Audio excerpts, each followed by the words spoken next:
Assalamualaikum warahmatullahi wabarakatuh. Selamat siang, Bu Ani dan teman-teman semuanya. Pada kesempatan kali ini, kami tim 1 yang beranggotakan Ailsa Dinana Tania dan saya sendiri Aditya Kurniawan akan mempresentasikan kinerja kami terkait laporan proyek dasar analisis proses DCM pada perusahaan Variable Blossom. Nah, pada agenda hari ini ada 11 poin yang akan kami sajikan. Pertama yaitu latar belakang perusahaan, yang kedua yaitu struktur dan fungsi perusahaan dalam saluran pemasaran, yang ketiga yaitu segmentasi untuk desain saluran pemasaran, yang keempat yaitu aliran saluran dan analisis efisiensi, yang kelima adalah struktur dan intensitas saluran, yang keenam yaitu daya saluran mengenai pendapat bagaimana cara mendapatkannya, menggunakannya, dan menjaganya. Yang ketujuh yaitu aliansi strategis dalam distribusi. Yang kedelapan yaitu keberadaan integrasi vertikal dalam saluran distribusi. Yang kesembilan yaitu kesesuaian saluran distribusi dengan hukum yang berlaku. Yang ke-10 yaitu manajemen rantai pasokan dan logistik produk. Yang terakhir yaitu analisis kesenjangan antara teori dan praktek. Next. Selanjutnya, pada poin pertama mengenai latar belakang perusahaan. Perusahaan Blossom merupakan sebuah industri kecil yang berlokasi di Kota Batu, Jawa Timur, yang memproduksi minuman sari apel dalam bentuk kemasan secara home industri yang diolah langsung dari buah apel yang segar yang ditanam di daerah dataran tinggi. Perusahaan Blossom ini merupakan singkatan dari Bromo Semeru yang didirikan pada tanggal 14 Januari 2004. Awalnya ini dikarenakan terjadinya PHK pada saat itu oleh pihak perusahaan Pasra Indah yang membuat karyawan tersebut ingin berusaha dan membuat Blossom ini menjadi sebuah usaha bersama yang dimiliki oleh masyarakat setempat. Di ikon oleh-oleh yang terkenal di Kota Batu, karena pada saat itu belum adanya pelopor sari buah apel di Kota Batu. Perusahaan ini memiliki visi yaitu selalu mengutamakan kualitas dari produk dan tentu masih dijaga sampai saat ini. Next. Selanjutnya, struktur dan fungsi perusahaan dalam saluran pemasaran. Perusahaan Blossom memanfaatkan channel dari stakeholder ataupun dari pemerintahan dan dari kelompok siswa dan mahasiswa untuk memasarkan produk mereka. Strategi untuk melakukan promosi produknya, awalnya perusahaan Blossom ini menggunakan media cetak seperti Yellow Page dan Kompas, dan Blossom juga menggunakan sebuah web untuk memasarkan produknya. Produknya sempat dipasarkan melalui media elektronik dan ditampilkan di stasiun TV seperti Trans TV, Trans 7, Antv, dan sebagainya. Untuk sekarang ini, Blossom melakukan promosi melalui marketplace, dapat membangun citra perusahaan yang baik dengan sejumlah besar masyarakat yang berkepentingan seperti pelanggan, pemasok, penyalur, maupun investor tanpa perlu mengeluarkan biaya lebih. Penetapan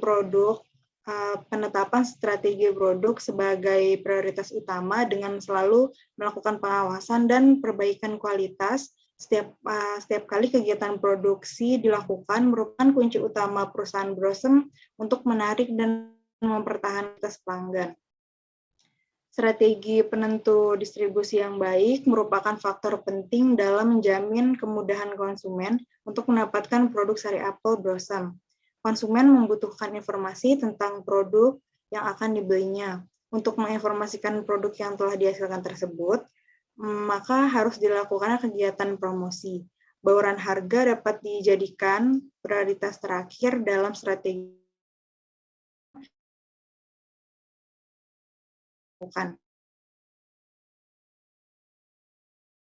harga jual untuk produk sari apel Blossom.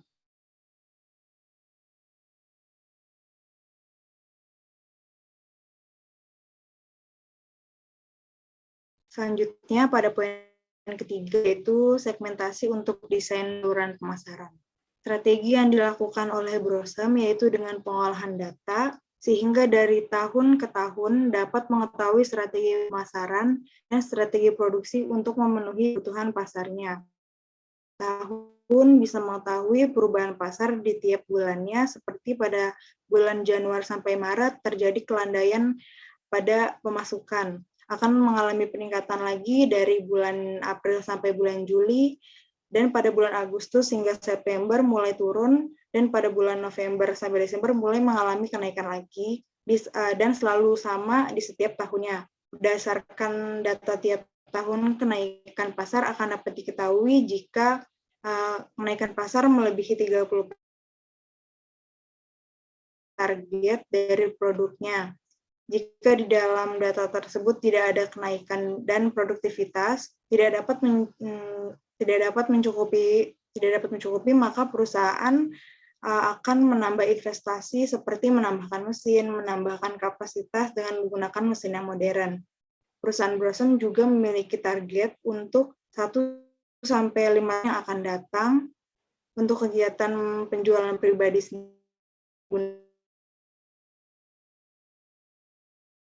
masyarakat sekitar yang bertempat tinggal dekat dengan lokasi usaha, baik yang terdaftar sebagai pemegang saham, pegawai, maupun masyarakat.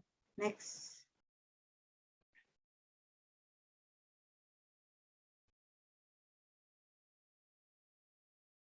Selanjutnya, pada poin keempat, aliran saluran dan analisis efisiensi. Brosem mempunyai 3 sistem, yaitu penjualan langsung, retail, dan distributor. Pada penjualan langsung, biasanya perusahaan Brosem ini langsung menjual ke toko-toko, dan pada retail yaitu Brosem menjual ke toko-toko modern seperti Transmart, Indomaret, Giant, dan lain-lain. Sedangkan dengan distributor, biasanya produk Brosem yang dipasarkan di kota-kota dengan konsumsi terhadap minuman tinggi, contohnya seperti Kebumen, Jawa Barat, Yogyakarta, dan lain-lain.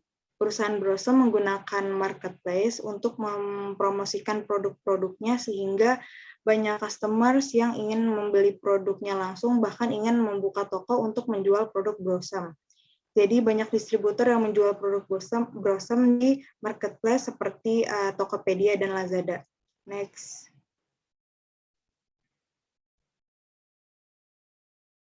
Selanjutnya, struktur dan intensitas saluran. Perusahaan Brosem akan menjaga kualitas produk dengan pembuatan SOP untuk pemeliharaan mesin dan peralatan produksi agar tetap terjaga dengan baik sehingga produksi dapat berjalan dengan lancar. Sehingga produk Brosem mempunyai produk standar untuk bahan baku dalam pembuatan produk. Perusahaan Brosem ini juga mempunyai sertifikat ISO BPOM halal guna untuk menjaga kualitas dari produk. Cara yang dapat dilakukan yaitu dengan menjaga kualitas produk Brosem melalui kegiatan pengawasan dalam hal pemilihan bahan-bahan produksi yang akan digunakan. Next.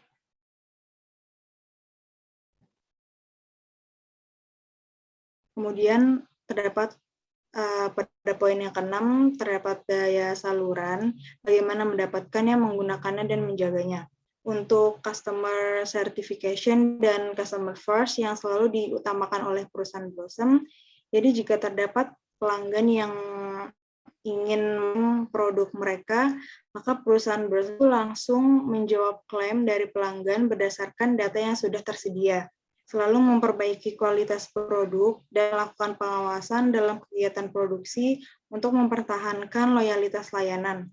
Brosem harus tetap selalu berkomitmen untuk menjaga pelanggan agar tetap loyal dan mengkonsumsi sari apel Brosem. Label produk dapat meningkatkan branding dalam persaingan bisnis produk yang semakin lama semakin besar. Maka dari itu, pencantuman label pada produk Brosem menjadi kepentingan kedua bagi Brosem agar mendapat kepercayaan dari konsumen. Selanjutnya akan dijelaskan oleh teman saya.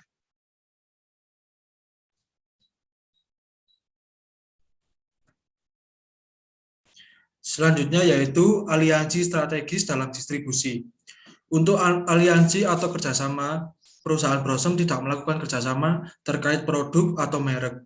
Perusahaan Brosem hanya melakukan kerjasama pada pengadaan bahan baku dengan supplier dan distributor sebagai bahan baku seperti buah apel sebagai bahan baku utama, cup atau wadah untuk sari apel tersebut, dan lain sebagainya. Kerjasama pengadaan bahan baku tersebut sudah berlangsung cukup lama semenjak perusahaan Brosem ini berdiri. Perusahaan Brosem ini bisa dikatakan melakukan kerjasama strategis, yaitu Non-Equity Strategic Alliance, yaitu sebuah aliansi atau kerjasama strategis di mana dua atau lebih perusahaan memiliki hubungan kontraktual untuk menggunakan sebagian sumber daya yang kapabilitas unik untuk mengembangkan keunggulan bersaing. Perusahaan Brosem ini membangun komitmen dan kepercayaan partner bisnis dengan komitmen bahwa produk dari perusahaan Brosem terjaga dalam segi kualitasnya dan standarisasi produk yang dijalankan oleh perusahaan Brosem hingga saat ini. Jika terdapat suatu perubahan dalam produk, pastinya perubahan Brosem akan melakukan trial produk sesuai dengan standarisasi baru. Selanjutnya yaitu keberadaan integrasi vertikal di dalam saluran distribusi. Distribusi merupakan kegiatan mendasar dalam ekonomi. Distribusi mengatur bagaimana produk dan jasa beserta nilai yang terdapat bisa tersampaikan ke konsumen akhir atau pelanggan untuk dikonsumsi. Dalam distribusi, terdapat sesuatu yang dinamakan dengan integrasi ke depan maupun ke belakang. Integrasi dilakukan dalam upaya untuk mempersingkat supply chain atau memanjakan supply chain pada perusahaan Brosem. Di dalam praktiknya, melakukan dua teknik integrasi vertikal. Dalam integrasi vertikal ke depan, perusahaan Brosem mengambil kendali atas proses pasca produksi dengan membuka toko retail sendiri atau toko retail official dari perusahaan Brosem tersebut. Jumlah tokonya hanya satu dengan lokasi tidak jauh dari pabrik pembuatan produknya. Dalam integrasi vertikal ke belakang, perusahaan Brosem bekerjasama dengan toko retail dan agen distributor untuk daerah di dalam Kota Batu sendiri maupun berada di luar Kota Batu. Toko retail tersebut seperti toko pusat oleh-oleh, Giant, Transmart, dan sebagainya. Dalam mengirimkan produk ke retailer dan distributor, perusahaan Brosem ini memiliki jasa pengiriman sendiri. Akan tetapi jika pengiriman dalam skala besar dan banyak di luar kemampuan perusahaan, maka perusahaan Brosem menggunakan jasa pihak ketiga atau outsourcing dalam pengiriman tersebut. Kemudian kesesuaian saluran distribusi dengan hukum yang berlaku. Salah satu elemen kunci dari manajemen saluran adalah memutuskan berapa banyak outlet penjualan yang harus didirikan di wilayah geografis tertentu dan partisipasi seperti apa dalam arus pemasaran yang diperlukan dari masing-masing outlet sehingga kebutuhan pelanggan yang ada dan pelanggan potensial dapat terpenuhi. Dilayani secara memadai. Hal ini diterapkan oleh perusahaan Brosem di mana customer segmen dari produk Brosem melihat dari aspek psikografi pada wilayah-wilayah yang ada di seluruh Indonesia. Dalam aspek tersebut, perusahaan Brosem menitik beratkan pada wilayah dengan karakteristik masyarakatnya yaitu mementingkan kualitas dan bukan kuantitas. Di dalam menghadapi persaingan usaha sejenis, perusahaan Brosem berkomitmen bahwa produk ini sangat berorientasi kepada pelanggan, di mana kualitas sangat dijaga dari setiap produk Brosem. Kemudian, menciptakan kepuasan pelanggan dan menciptakan loyalitas pelanggan dengan memberikan diskon akhir tahun dalam minimal jumlah pembelian dan kebijakan pengelolaan produk dan sebagainya. Kemudian kebijakan environmental yaitu perusahaan Brosem sangat menjaga kebersihan daripada tempat produksi dan memastikan pelanggan bahwa produk yang dihasilkan perusahaan Brosem ini sangat higienis dan layak untuk dikonsumsi. Selanjutnya yaitu manajemen rantai pasokan dan logistik produk. Manajemen rantai pasokan mencakup semua anggota saluran hingga dan termasuk pelanggan. Secara ekstrim, manajemen rantai pasokan memberi sinyal awal bahwa nilai tambah apa yang harus dilakukan dan kapan melakukannya sebagai fungsi dari ujung rantai distribusi. Pada perusahaan Brosem ini menggunakan analisis data di setiap tahun untuk bisa mengetahui perubahan pasar di tiap bulannya. Berdasarkan data tiap tahun, kenaikan pasar akan dapat diketahui. Jika kenaikan pasar melebihi 30%, maka di tahun yang akan datang akan menaikkan target di produknya. Jika di dalam data tersebut tidak ada kenaikan dan produktivitas tidak dapat mencukupi, maka perusahaan Brosem akan menambahkan investasi seperti menambahkan mesin, menambahkan kapasitas dengan menggunakan mesin yang modern seperti yang dijelaskan sebelumnya. Yang terakhir yaitu analisis gap antara teori dan praktek. Di dalam analisis gap antara teori dan praktek, kelompok kami menemukan dua hal. Yang pertama yaitu segmentasi desain saluran pemasaran, yaitu keluaran layanan. Di dalam teori,